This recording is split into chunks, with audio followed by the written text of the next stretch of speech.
పర్సనల్గా ఏం వ్యాఖ్యలు చేశారంటే గతంలో ఉన్నటువంటి మంత్రి నేను ఆ రోజు సంబంధించినటువంటి శాఖ మంత్రి ఇప్పుడు ఆయన చూస్తున్నటువంటి ఐటీ కానీ లేదా భరత్ గారు చూస్తున్నటువంటి ఇండస్ట్రీస్ కానీ లేదా బీసీ జనార్దన్ రెడ్డి గారు చూస్తున్నటువంటి ఐ కానీ లేదా సరిత ఆవిడ పేరు తెలియదు సవిత గారు ఆవిడ చూస్తున్నటువంటి హ్యాండ్లూమ్స్ అండ్ టెక్స్టైల్స్ కానీ ఈ 4-5 సంబంధించినటువంటి శాఖలకి నేను మంత్రిగా పనిచేసేవాడిని. మాట్లాడుతూ దావోస్ గత ప్రభుత్వంలో మేము 2022 మే మాసంలో దావోస్ వెళ్ళాం జగన్మోహన్ రెడ్డి గారి డెలిగేషన్తో. నేను సంబంధించినటువంటి శాఖ మంత్రిగా ఫైనాన్స్ మినిస్టర్ గారు నేను అలాగే మిగిలినటువంటి మా ఐఏఎస్ ఆఫీసర్స్ ఆ రోజు అందరం కూడా వెళ్ళాం 2022 మే. మళ్ళీ 2023 జనవరిలో దావోస్కి ఇన్విటేషన్ వస్తే 6 నెలల ముందే కదా వెళ్ళాం కాబట్టి ప్రజాధనాన్ని ఖర్చు పెట్టడం కరెక్ట్ కాదు, 6 నెలలు మళ్ళీ వచ్చే సంవత్సరం తర్వాత ఎప్పుడు మళ్ళీ చూద్దాం అని చెప్పి ముఖ్యమంత్రి గారు ఆ రోజు జగన్మోహన్ రెడ్డి గారు చెప్తే దానికి అప్పట్లో ఒక తప్పుడు ప్రచారాన్ని చేసి వీరికి అసలు ఇన్విటేషనే రాలేదు, వీరిని ఎవరూ పిలవలేదు అనేటువంటి ఒక తప్పుడు ప్రచారాన్ని ఆ రోజు ఇదే లోకేష్ వారి తాలూకా బృందం అంతా కూడా చేసింది.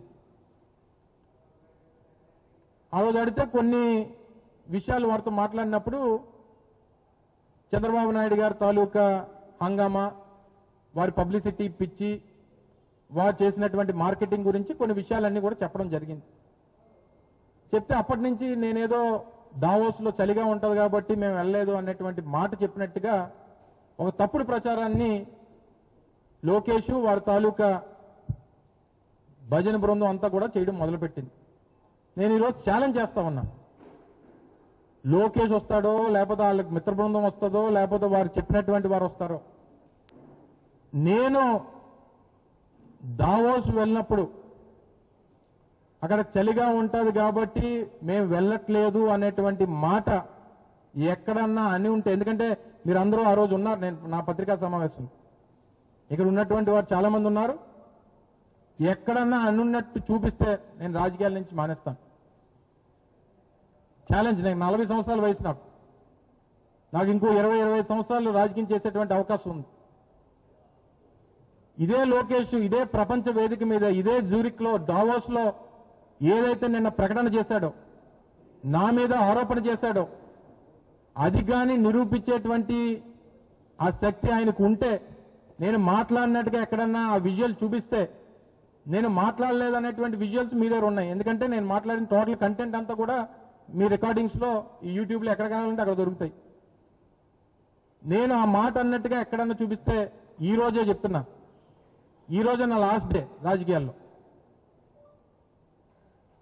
నిరూపించకపోతే నువ్వు క్షమాపణ చెప్తావా? నీకు ఆ ధైర్యం ఉందా? సిగ్గు అనిపించట్లేదు నీకు? ఒక ముఖ్యమంత్రి కొడుకుగా ఉండి ఈ ఫేక్ న్యూస్ ని, ఈ ఫేక్ వార్తల్ని, లేకపోతే ఈ కట్ కాపీ పేస్ట్ మెటీరియల్ తీసుకుని వచ్చి తప్పుడు ప్రచారం చేసి నువ్వు దాన్ని రాజకీయంగా లబ్ధి పొందేటువంటి ప్రయత్నం చేస్తావా? సో వీటన్నిటి కూడా త్వరలోనే సమాధానాలు దొరుకుతాయి.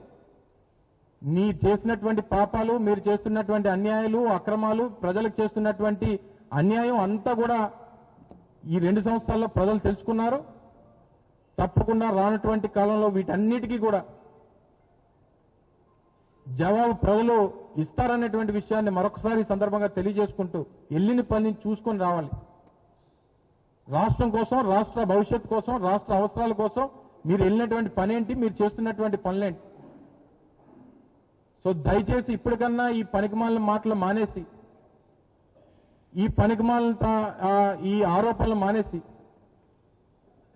మీ గురించి మీరు డప్పు కొట్టుకోవడం మానేసి, మీ గురించి మీరు భజనలు చేసుకోవడం మానేసి, రాష్ట్ర అవసరాలు, రాష్ట్ర ప్రయోజనాలు, రాష్ట్ర పెట్టుబడుల గురించి బుర్రబెట్టమని చెప్పి మరొకసారి ఈ ప్రభుత్వ పెద్దల్ని మీ ద్వారా ఈ సందర్భంగా కోరుతా ఉన్నా. Thank you.